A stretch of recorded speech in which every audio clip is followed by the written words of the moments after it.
ഇതിൻ്റെ പുറകിൽ കൊച്ചിയിലെ ഒരു PR ഏജൻസി ഉണ്ട്. ക്ലിയറായി ഞങ്ങൾക്ക് എവിഡൻസ് കിട്ടിയിട്ടുണ്ട്. ആ PR ഏജൻസി ഏതാണെന്ന് ഇലക്ഷൻ കമ്മീഷനും പോലീസും കണ്ടുപിടിക്കണം. ഇന്നലെ മണലൂരിൽ കിറ്റ് വിവാദം വലിയ ചർച്ചയായിരുന്നു. ഇന്ന് രാവിലെ മുതൽ വീണ്ടും പ്രചാരണ രംഗത്ത് സജീവമാണ് TM പ്രതാപൻ. ഉറക്കമൊക്കെ വളരെ കുറവാണെന്ന് തോന്നുന്നു അല്ലേ? ഞാൻ 3 മണിയാവും രാത്രി വെളുപ്പാൻ കാലത്ത് ഉറങ്ങാൻ വേണ്ടി കിടക്കാൻ വേണ്ടി പോകുമ്പോൾ 6 മണിക്ക് എഴുന്നേൽക്കും. കഴിഞ്ഞൊരു 20 ദിവസമായിട്ട് 3 മണിക്കൂറേ ഉറങ്ങുന്നുള്ളൂ. ആകെയുള്ളൊരു സന്തോഷം 4 നേരം കുളിക്കും. രാവിലെ 7 മണിക്ക് ഇതേപോലെ വാക്ക് വിത്ത് മണലൂരുണ്ട്. ആ വാക്ക് ഫോർ മണലൂരിന് വേണ്ടിയിട്ടുള്ള യാത്രയിൽ കുളി കഴിഞ്ഞാൽ അത് കഴിഞ്ഞാൽ വീണ്ടും കുളിക്കും. ഉച്ചയ്ക്ക് കുളിക്കും, വൈകിട്ട് കുളിക്കും, രാത്രി കുളിക്കും. ഈ ഇന്നലത്തെ കിറ്റ് വിവാദത്തിന് ശേഷം എന്താണ് ഇപ്പോൾ മണലൂരിലെ സ്ഥിതി? എന്താണ് ആ സംഭവത്തിൽ താങ്കൾക്ക് പറയാൻ? ഞങ്ങൾ ഈ കിറ്റ് വിതരണം ചെയ്ത് ചെയ്യാൻ വേണ്ടി തയ്യാറാക്കിയത് യാഥാർത്ഥ്യമാണെന്ന് എല്ലാ ദൃശ്യമാധ്യമങ്ങളും അച്ചടി മാധ്യമങ്ങളും പോലീസ് ഉദ്യോഗസ്ഥന്മാരും റിട്ടേണിംഗ് ഓഫീസറും ഉൾപ്പെടെയുള്ള മുഴുവൻ ആളുകളുടെ സാന്നിധ്യത്തിലാണ് അത് കണ്ടുപിടിച്ചത്. പോലീസ് ആ കിറ്റുകൾ കസ്റ്റഡിയിലെടുത്തു. പോലീസ് സ്റ്റേഷനിൽ സൂക്ഷിച്ചു വെച്ചിരിക്കുകയാണ്.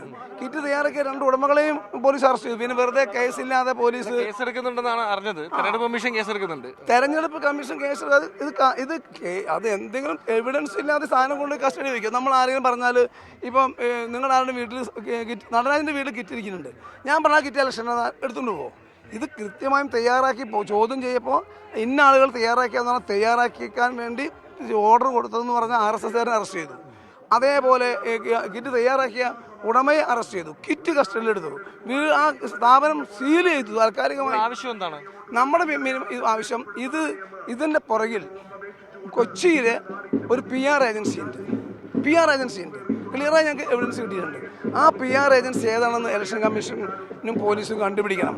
ഒപ്പം ഇപ്പോൾ ഇത് ഓർഡർ കൊടുത്തു എന്ന് പറഞ്ഞ് അറസ്റ്റ് ചെയ്ത RSSകാരന് ഒരു ടൂള് മാത്രമാണ്.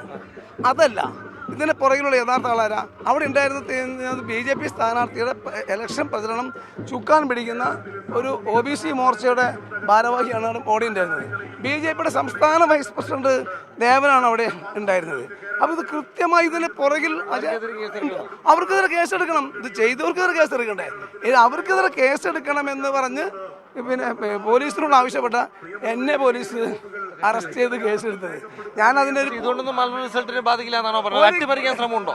ഈ പണം നമ്മൾ മനസ്സിലാക്കിയത് സാരിയും നോട്ടും പുതിയ മുദ്രാവാക്യം ഇറങ്ങിയിരിക്കുകയാണ്. സാരി വേണ്ടവരോട് പേര് ശേഖരിക്കാൻ പറഞ്ഞിരിക്കുക. സാരി വേണ്ടവരും കിറ്റ് വേണ്ടവരും പേര് തയ്യാറാക്കുകയാണ്. എന്നിട്ട് സാരിയും നോട്ടും എന്നാ ഞങ്ങൾ ഇന്നലെ മുതൽ എല്ലാ ബൂത്തിലും ജാഗ്രത സമിതി ഉണ്ടാക്കി. പിന്നെ UDFന്റെ ഭടന്മാർ വാച്ച് ചെയ്യാൻ വേണ്ടിയാണ് പകലും രാത്രിയും. ഞങ്ങൾക്ക് 235 ബൂത്തിലും കൃത്യമായും സംവിധാനമുള്ളൊരു സ്ഥലമാണ്. 3 മാസം മുമ്പ് 235 ബൂത്തിലും ഞങ്ങൾ UDF കമ്മിറ്റി ഉണ്ടാക്കണം. ഞങ്ങളിത് കൃത്യമായി വാച്ച് ചെയ്യും, ഞങ്ങൾ ഇടപെടും. ഒരു കാരണവശാലും BJP പണം കൊടുത്തും കിറ്റ് കൊടുത്തും ഇലക്ഷൻ അട്ടിമറിക്കാനുള്ള ശ്രമം നടക്കില്ല. BJPയെ നേരിടാൻ വാണലൂർ UDF ഉള്ളൂ. എല്ലാവരും ആശംസകൾ. എന്തായാലും അദ്ദേഹം വളരെ ഊർജ്ജസ്വലനായി ഇപ്പോഴും പ്രചാരണത്തിൽ തുടരുകയാണ്. എതിർ മുന്നണികളുടെ എന്ത് അടവ് പ്രയോഗിച്ചാലും അത് തന്നെ ബാധിക്കില്ലെന്നും TM പ്രതാപൻ പറയുന്നു. തൃശൂർ മണലൂരിൽ നിന്നും നടരാജ് പരശുറാം, മീഡിയ 1.